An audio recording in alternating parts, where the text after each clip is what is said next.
मैंने ये मन बना लिया था कि संवैधानिक पद की शपथ होने के नाते जितनी जानकारी मेरे पास है सब एंटी करप्शन ब्यूरो को दूंगा। फिर मेरी आत्मा ने ये कहा कि एक बार अरविंद केजरीवाल जी से मिलकर ये बात उन्हें कहनी जरूरी है। मैंने अरविंद केजरीवाल जी से ये कहा कि जो भी कुछ हुआ है, जो भी पैसों की बात है, वो किसका पैसा है, वो पैसा कहाँ से आया सत्येंद्र जैन के पास, और वो नगद पैसा क्यों था। आप सारे विधायकों को बुलाकर और कार्यकर्ताओं को बुलाकर इस संबंध में सारे कागज जनता के सामने रखें। आप बताएं कि वो पैसा कहां से आया, और अगर आप क्षमा, हो सकता है गलती हुई हो, गलती सबसे होती है, अरविंद केजरीवाल जी भी एक इंसान है, हो सकता है उनसे गलती हुई हो, मैंने कहा आप क्षमा मांगे, जानकारी दें, तो उसके अलावा कोई और विकल्प नहीं है। संवैधानिक पद में होने के नाते मेरे को एंटी करप्शन ब्यूरो को ये बात बतानी होगी, और ये बात कहकर मैं अरविंद केजरीवाल जी के घर से वापस आ गया। उसके बाद विधायकों की मीटिंग हुई, मुझे लगा विधायकों की मीटिंग में अरविंद केजरीवाल जी इस संबंध में चर्चा करेंगे, पर उन्होंने कोई चर्चा नहीं की।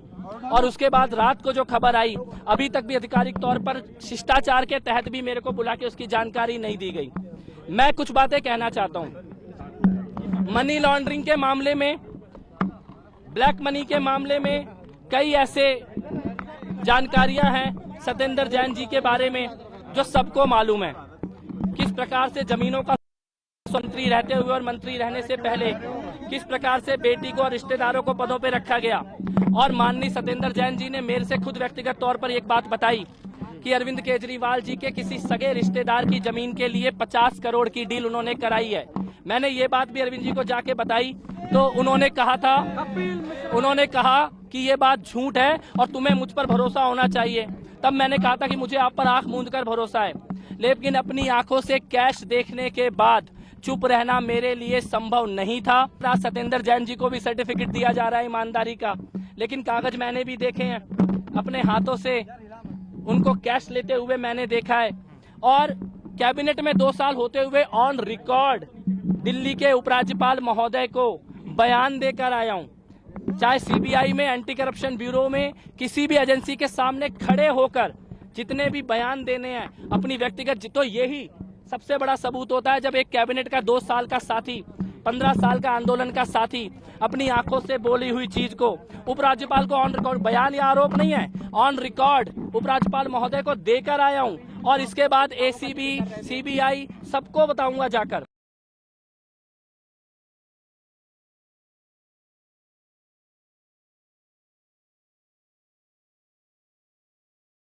कल शाम को मैंने कपिल मिश्रा जी को बुला के मुख्यमंत्री जी के निर्णय की जानकारी दी थी कि वो मंत्रिमंडल में फेरबदल करना चाहते हैं।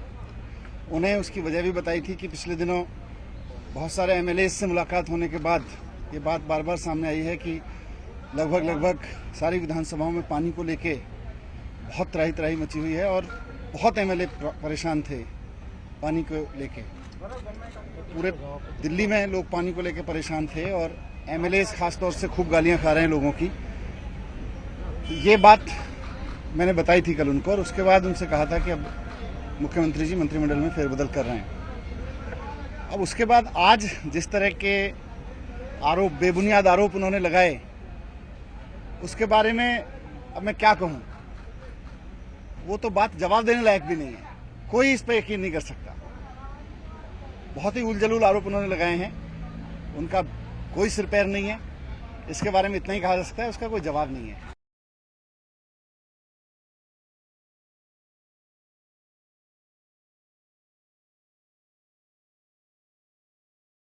हमने एक पार्टी बनाई, 2 बार सरकार बनाई। पार्टी के अंदर ट्रांसपेरेंसी, कार्यकर्ताओं की आवाज, भ्रष्टाचार के लिए जीरो टॉलरेंस, और जितने भी इश्यूज हैं उन पर हम पीएसी में घोर लड़ सकते हैं, असहमत हो सकते हैं, एक दूसरे से नाराज हो सकते हैं, लेकिन अरविंद से मेरा 12 वर्ष का परिचय और इतने साल काम करने के बाद मैं ये कह सकता हूं कि अरविंद केजरीवाल भ्रष्टाचार करेगा, पैसे लेगा, ये मैं सोच भी नहीं सकता, और ये उनके शत्रु भी नहीं सोच सकते। मुझे लगता है कि ये उन्होंने 100 बार कहा है, अरविंद ने 100 बार कहा है, मैंने 100 बार कहा है, हम सब ने 100 बार कहा है। अरविंद ने कहा अगर मनीष भ्रष्टाचार करे तो हम सब मिलकर उसे बाहर निकाल दें। अरविंद ने कहा मैं भ्रष्टाचार करूं तो तुम सब मिलकर मुझे बाहर निकाल दो। सत्येंद्र जैन के बारे में जो भी बाहर बातें हैं, मैंने उन सत्येंद्र जैन को बुलाया है, मैंने उनसे कहा पेपर लेके मुझसे मिलिए, पीएसी में अपनी स्थिति स्पष्ट करिए, एक एक कार्यकर्ता के सामने अपनी स्थिति स्पष्ट करिए कि क्या आपको फ्रेम कराया जा रहा है, क्या कोई गलती हुई है, कहां असत्य है। हम किसी भी तरह की जांच के लिए तैयार हैं, सीबीआई करे, ईडी करे, कोर्ट तक जाने के लिए तैयार हैं। लेकिन मैं पुनः दोहरा दूं कि ये कोई शत्रु भी नहीं मान सकता।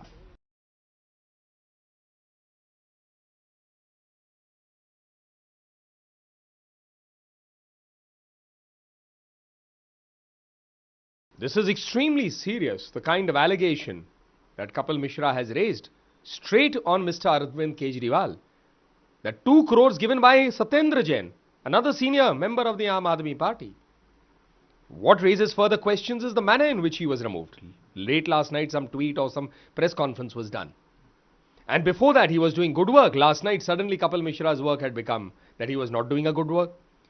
Now Kapil Mishra says he'll give these evidences to the CBI or the ACB. He must give it immediately. It raises another question about the fraud that has been played by Mr. Kejriwal personally and his colleagues in the Aam Aadmi Party on the people of Delhi. They came on tall promises of eradicating corruption. They came on the premise that they will bring an alternative sort of democratic governance that would be involving the people and of the cleanest standards.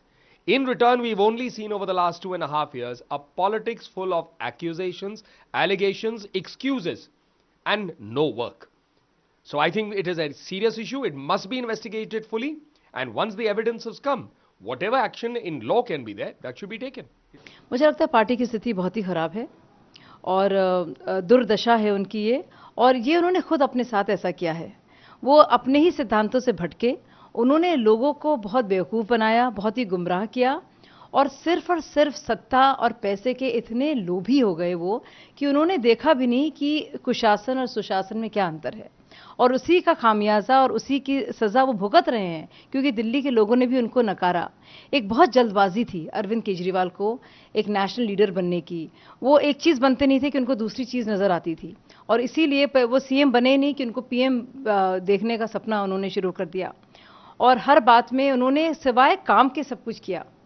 और जहाँ तक दिल्ली की बात है, दिल्ली का तो खैर काम तमाम ही हुआ है क्योंकि दिल्ली के पैसों से, दिल्ली की जनता के पैसों से इन्होंने अपना प्रोपेगेंडा किया है, पॉलिटिकल राजनीतिक प्रोपेगेंडा जो उन्होंने किया है स्टेट्स वगैरह में जाकर इश्तिहारों के ज़रिए।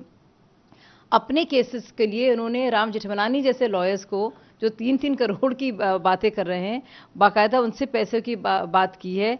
तो आप सोचिए कि कितने लिप्त हैं ये लोग इस इमोरालिटी में।